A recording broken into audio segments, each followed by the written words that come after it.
Alors, rebonjour.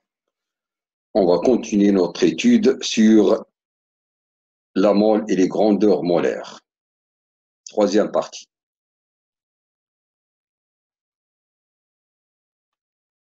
Alors, volume et quantité de matière. Définition du volume molaire. Alors, le volume molaire, voilà. Donc, le volume occupé par une mole de corps pur est appelé volume molaire et noté Vm. Alors, une mole va occuper un certain volume Vm, dit volume molaire. N mol occupera un volume V et par règle de proportionnalité, on trouvera la relation suivante. Quantité de matière égale le volume de gaz, le volume du corps pur, divisé par le volume molaire.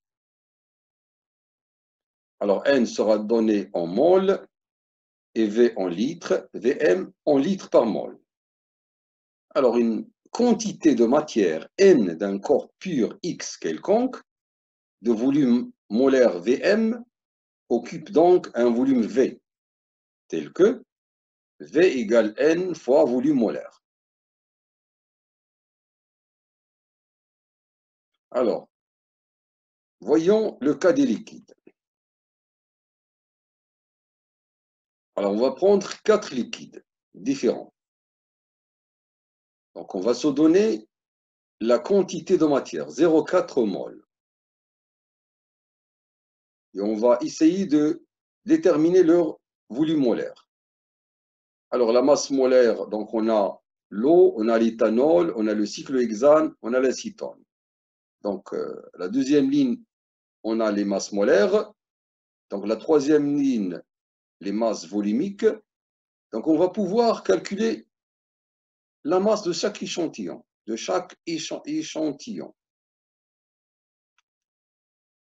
en utilisant cette relation. Quantité de matière multipliée par la masse molaire. Donc, voilà ici, 0,4 fois 18, ça va donner 7,2 grammes. Ainsi, de la même façon, pour l'éthanol, ça va nous donner 18,4 grammes. Pour le cyclohexane, ça nous donne 33,6 grammes. Et pour l'acétone, c'est 23,2 grammes. Alors, le volume. Comment va-t-on obtenir le volume? Ça, on l'a déjà vu. Donc, c'est la masse divisée par la masse volumique. Donc, 7 sur 2, 7,2 divisé par 1, ça va nous donner 7,2 millilitres. Puisque les masses volumiques sont données par gramme par millilitre. Alors, pour l'éthanol, de la même façon, on trouve 24,9 millilitres. Pour le cyclohexane, c'est 43,1 millilitres. Pour l'acétone, c'est 29,4 millilitres. Alors, le volume molaire maintenant. Le volume molaire, c'est le volume trouvé divisé par le nombre de moles. Et ça va donner pour l'eau 18 millilitres par mol. Pour l'éthanol, 62,25 millilitres par mol. Pour le cyclohexane, 107,75 millilitres par mol. L'acétone, 73,5 millilitres par mol. On voit bien que les volumes molaires ici sont différents d'un liquide à un autre. Donc, ça dépend de la nature des liquides. Donc, des liquides différents ont des volumes molaires différents. Voyons maintenant le cas. Donc, ça, c'est le cas aussi des solides. Le cas des liquides et des solides, c'est le même. Des volumes différents ont des volumes molaires différents. Voyons le cas des gaz. On va commencer par l'hypothèse d'Avogadro. Quelle est cette hypothèse? Avogadro a émis une hypothèse en 1811 qui dit des volumes égaux, donc, suite à des travaux sur les gaz, des volumes égaux de gaz différents pris dans les mêmes conditions de température et de pression, contiennent le même nombre n de molécules, c'est-à-dire la même quantité de matière. Voilà, on va, par exemple ici, dans les conditions ordinaires de température et de pression, 20 degrés et 10 à la puissance 5 pascal, nous avons ici 4 gaz de nature différente. Alors, on va prendre le même volume. Pour le même volume, Avogadro nous dit qu'ils contiennent le même nombre de molécules. Ici, c'est 6,02 10 à la puissance 22. Et si on convertit ça au nombre de moles, ça va nous donner 0,1 mol. Voilà, ça c'est l'hypothèse d'Avogadro.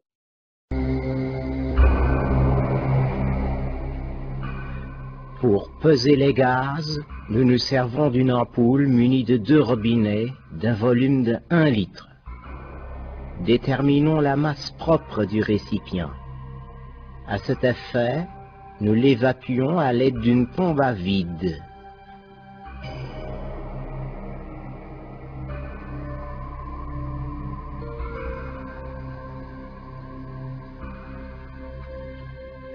Puis nous plaçons l'ampoule sur une balance.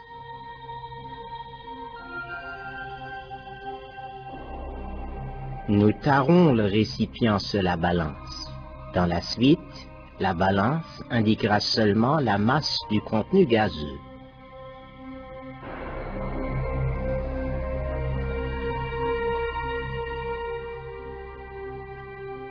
Envoyons un courant de dioxygène à travers l'ampoule.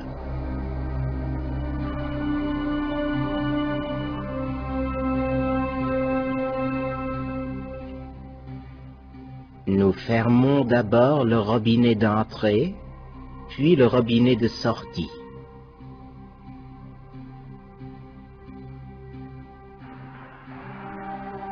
Nous pesons l'échantillon gazeux.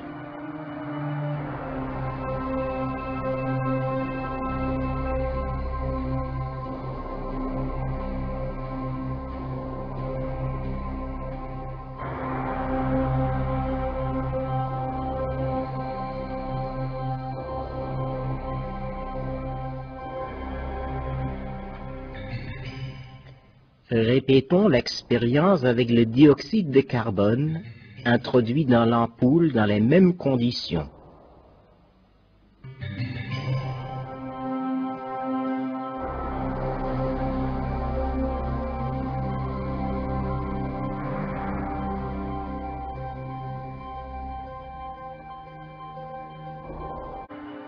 Pesons le dichlore recueilli dans les mêmes conditions.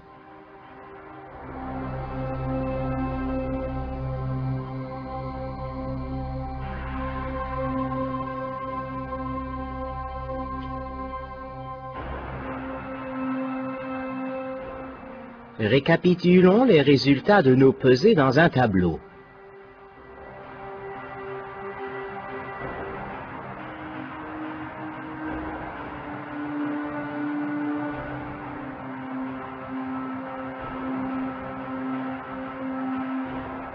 Dans une nouvelle colonne, écrivons les masses molaires des 3 gaz. En divisant la masse de chaque échantillon gazeux par la masse d'une mole de ce gaz, nous calculons le nombre de moles dans chaque échantillon. Nous constatons que le nombre de moles est le même dans chaque cas. Or, vous savez qu'une mole de n'importe quel corps contient toujours le même nombre de molécules. Il faut donc conclure que des volumes égaux de différents gaz, prélevés dans des conditions identiques, renferment le même nombre de molécules. Maintenant, la loi d'Avogadro-Ampère, qui a été énoncée en 1814, séparément, indépendamment, par Ampère et par Avogadro. Elle dit, dans les mêmes conditions de température et de pression, tous les gaz ont le même volume molaire.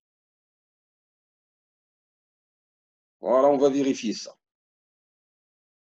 On va pouvoir vérifier ça. Alors, nous avons pris 3 gaz différents, le dioxygène, le dioxyde de carbone, le dichlore. Alors, on va prendre 1 litre pour chacun, pour chaque gaz.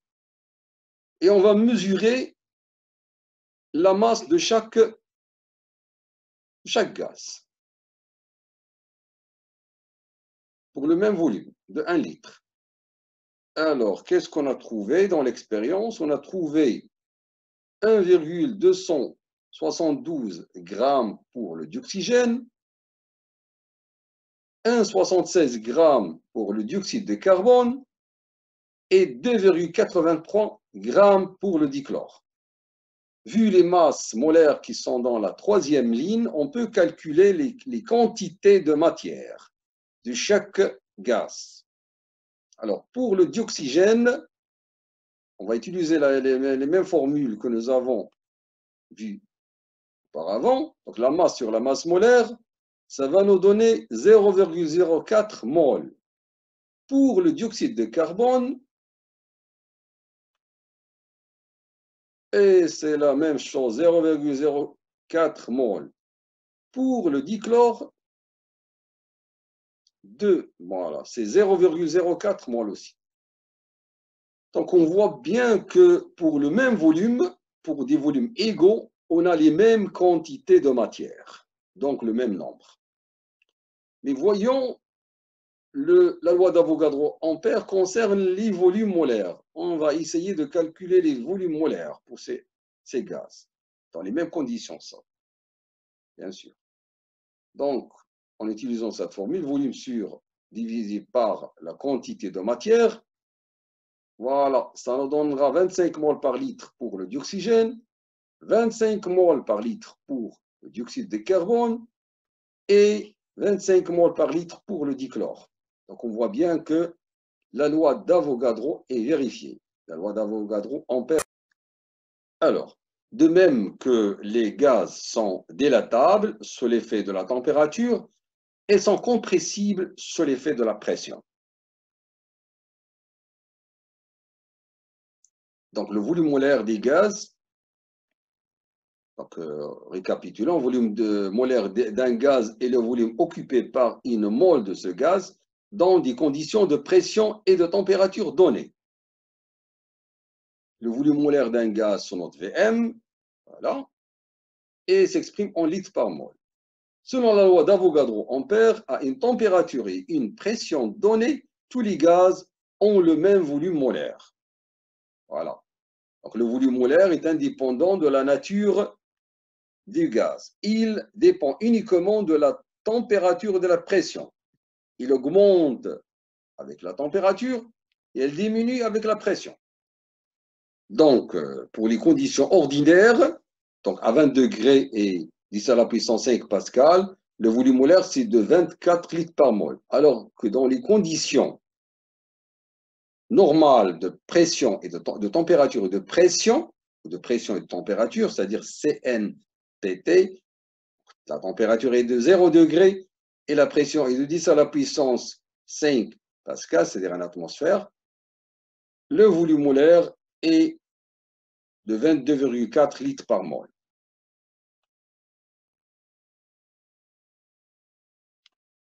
Voilà, la densité des gaz. Par rapport à l'air, c'est quoi la densité? La densité d'un gaz, c'est la masse d'un gaz. Voilà, c'est la masse d'un certain volume de gaz divisé par la masse du même volume d'air. Les volumes étant mesurés dans les mêmes conditions de température et de pression. Donc, on va prendre deux masses qui ont le même volume, la masse du gaz et la masse de l'air. On va faire le rapport. Alors, donc si on convertit ça par rapport en fonction du nombre de moles et de la masse molaire, on va trouver la masse du gaz, c'est le nombre de moles fois la masse molaire, ainsi que pour la masse de l'air. Mais puisque nous avons même volume, donc même volume, ça veut dire même nombre de particules. Ça veut dire un même nombre de quantités de matière. Donc on va pouvoir simplifier par les quantités de matière, puisqu'on a les mêmes volumes. Alors, ça va nous rester masse molaire du gaz sur la masse molaire de l'air. Voilà, ceci dans les mêmes conditions. Alors, la densité, vous voyez que c'est une grandeur sans unité. C'est le rapport de deux masses. Alors, dans les conditions normales de température et de pression, le volume molaire est de 22,4 litres par mol. Essayons de déterminer la densité dans ces conditions. Voilà. Donc, la masse volumique de l'air est de 0,293 grammes par litre. Donc, la masse molaire de l'air est donc la masse volumique fois le volume molaire. Ça va nous donner 29 grammes par mol. Ce qui veut dire que la densité d'un gaz peut s'écrire sous cette forme, la masse molaire du gaz divisée par 29. Ceci dans les conditions normales de pression et de température. Alors, exemple, pour le calcul d'une densité.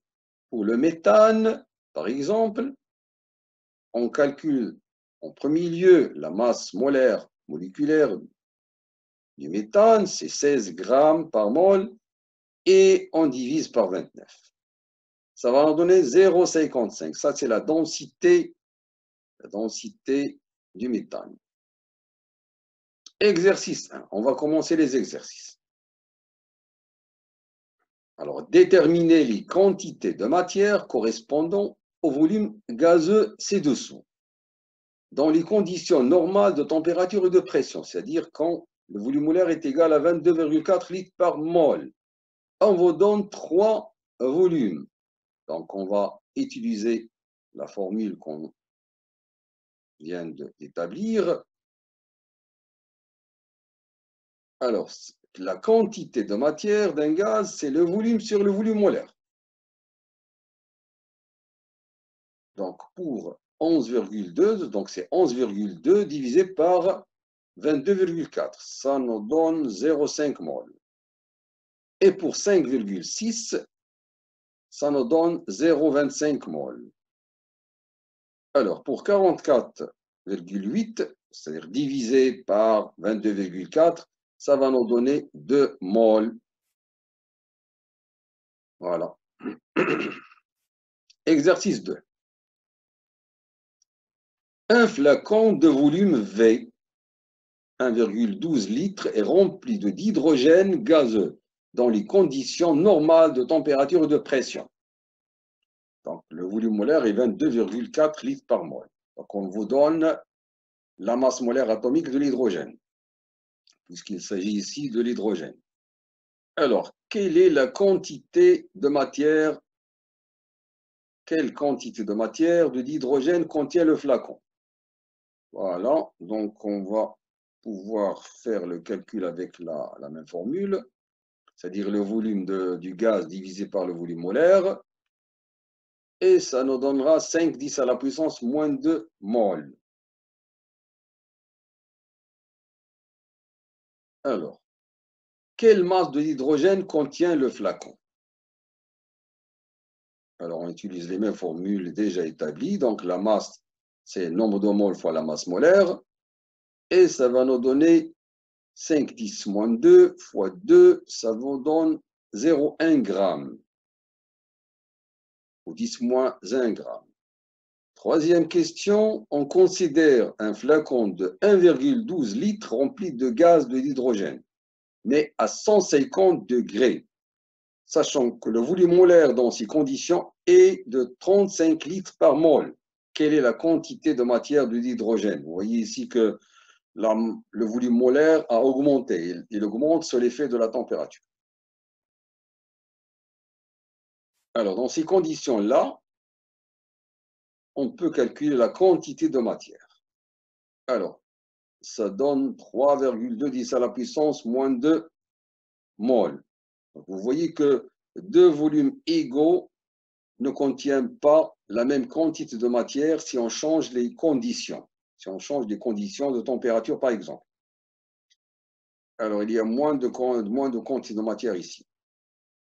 Alors, comparer la quantité de matière présente dans 1,12 litres de gaz à 0 degré Celsius et celle présente dans 1,12 litres à 150 degrés. Bien sûr, on peut faire cette comparaison puisque 5 10 moins 2, c'est supérieur à 3,2 10 moins 2 mol. C'est ce que nous venons de dire. Voilà. Exercice 3. La densité D d'un hydrocarbure gazeux contenant une triple liaison sa densité par rapport à l'air est de 1,38. La formule brute de l'hydrocarbure est CnH2n-2. C'est un alcine. Voilà. Ce n'est pas spécifié ici. Une triple liaison covalente. Déterminer la valeur de l'entier naturel N figurant dans la formule brute de cet hydrocarbure. Donner la formule semi-développée de cet hydrocarbure. Alors, pour obtenir le nombre entier N, donc on doit chercher sa masse molaire. Sa masse molaire. Alors, si on trouve la masse molaire, on peut trouver la valeur de N. Ceci va nous être livré par la relation. Voilà, la relation suivante. La densité, c'est la masse molaire sur 29. Donc, la masse molaire, c'est quoi? C'est 29 fois D. Donc, avec ça, on peut déterminer la masse molaire du gaz. Alors, la masse molaire du gaz, on va l'exprimer en fonction de N, c'est 2N plus 2 moins 2, puisque 12, c'est la masse molaire du carbone, et 1, c'est la masse molaire de l'hydrogène. Alors, ça va nous donner une équation. Voilà. Donc, 14N égale 42, ce qui va nous livrer N sur un plateau. 42 divisé par 14, c'est 3. Donc, on pourra écrire la formule brute de l'hydrocarbure. C3H4. Voilà, ça s'appelle propine. La formule semi-développée est donc, voilà, il y a une triple liaison entre deux carbones. Alors, exercice 4. Exercice 4. Une bouteille contient 13 kg de propane C3H8. Détermine le nombre de moles dans la bouteille. Le nombre de moles, c'est-à-dire la quantité de matière. Donc, on va utiliser les masses molaires pour déterminer tout d'abord la masse molaire moléculaire du propane. Donc, c'est 44. Et puis, on peut faire le calcul avec la masse sur la masse molaire. Cette formule est toujours valable. Elle est valable pour les gaz, les liquides, les solides. Donc, il suffit de convertir les masses en grammes. 13 kilos, c'est combien? C'est 13 000 grammes. Donc, divisé par 44, ça va nous donner 2,95 10 à la puissance 2 mol. Voilà. Et après, on déduire le volume qu'occuperait le propane gazeux, ici il faut signaler qu'il est gazeux, dans les conditions normales de température et de pression. Conditions normales, ça veut dire le volume molaire égale 22,4 litres par mol. Et voilà, avec cette formule, on trouve le volume du gaz. Voilà, c'est 6608 litres. Voilà. Exercice 5. Ce sont de petites questions. Alors, calculez, si vous voulez, le volume occupé par 12,5 mol gaz, ça c'est l'ammoniac, de NH3. Voilà. C'est un gaz. Hein. Alors, calculez le volume. Donc, on vous donne c'est quoi? On vous donne les moles. Voilà. Donc, voilà, on va pouvoir calculer le volume. Donc, V égale N, quantité de matière pour le volume molaire, c'est 280 litres. De la même façon, pour la deuxième espèce qui est aussi gazeuse, Alors, vous avez le nombre de moles, donc ça ne dépend pas de la nature de l'espèce, même si vous avez ici SiH4, voilà. On utilise la même formule, donc la quantité de matière fois le volume molaire. Donc, ça ne dépend pas de la nature du gaz. Alors, calcule le nombre de moles contenus dans 85,9 litres d'hydrogène. Ah, ici, on utilise le volume sur le volume molaire, puisque nous avons le volume. Ça va nous donner 3,83 moles. Et pour 10,6, voilà, le dioxyde de soufre, c'est la même formule, donc on va trouver 0,473 moles. Et la question 7 calcule le nombre de molécules contenues dans 15 litres d'ammoniac, NH3. Alors, le nombre de molécules, on va utiliser notre formule, c'est lié à la constante d'Avogadro. Voilà. Donc là, le nombre de molécules, c'est la quantité de matière fois la constante d'Avogadro. Donc, ça sera 4,0310 à la puissance 23 molécules. De la même façon que pour la deuxième molécule, SO3, donc on va utiliser la même formule. Voilà. Donc, quantité de matière. Pour cela, donc ici, vous avez un petit problème. Il faut calculer N tout d'abord. Donc, 15 divisé par 22,4 et puis on multiplie par N. Pour la deuxième, c'est 75 litres divisé par 22,4, ça nous donne N, le nombre de moles, puis on multiplie par Na, la constante d'Avogadro. Et vous obtenez 2 10 à la puissance 24 molécules. Et merci de votre attention. Nous touchons à la fin de cette séance. J'espère que vous avez bien suivi. Merci de votre attention. Alors, on va pouvoir arrêter tout ça. Arrêter cette enregistrement.